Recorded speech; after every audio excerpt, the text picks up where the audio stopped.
I think it's dangerous because history does teach us that when cultural institutions are hijacked or used as a vehicle to propel a political idea forward, the one thing that suffers dramatically is the art itself.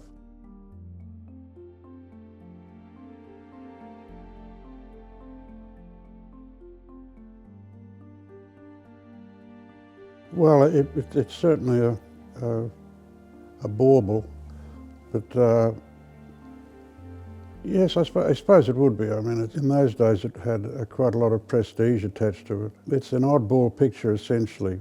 I don't know exactly technically in the future whether it may appear a little odd, but there is a portrait in it, of course, a facial portrait, which I suppose technically should have been the major part of it, but it really comes from probably Van Gogh's portrait of Gauguin, which is basically a chair with a pipe on it.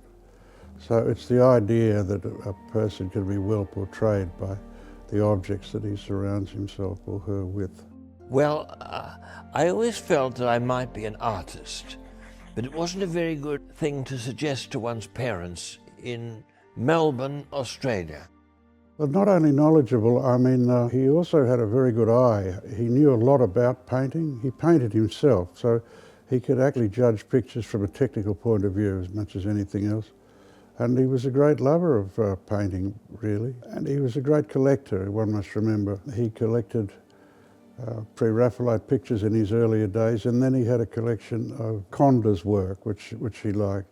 But I said to him, and I said it frank, I said, Bob, if you want my input, I said, you'll knock off the grog, you go on the wagon. Well, he has more or less on and off, whereas I don't drink at all. I never drink, don't touch it, unless I'm thirsty.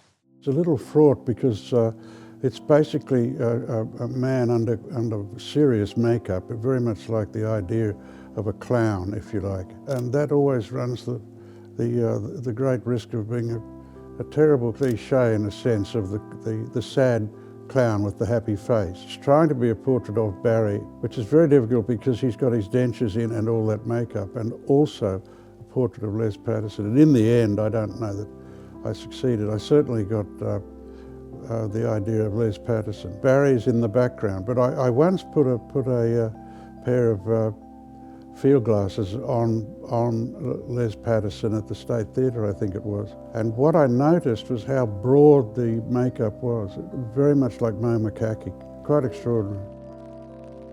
History does teach us that when cultural institutions are hijacked or used as a vehicle to propel a political idea forward, the one thing that suffers dramatically is the art itself. You only have to look at the art of the Soviet era or the Nazi era. They're very, very similar. They are not regarded as very high art, and it's because, of course, they're pushing a political agenda. So that's the problem, and that is the casualty, the quality of the art that the institution produces.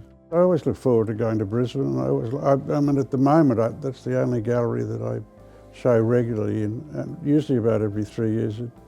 It's Philip Bacon's gallery, and he handles them pretty well. There are sort of motifs that sort of float through it, and you're correct. Not so much, I don't think there's a horse at the show, not a painting of a horse, put it that way. But, yes, I mean, there's the usual stuff that I bring to the party.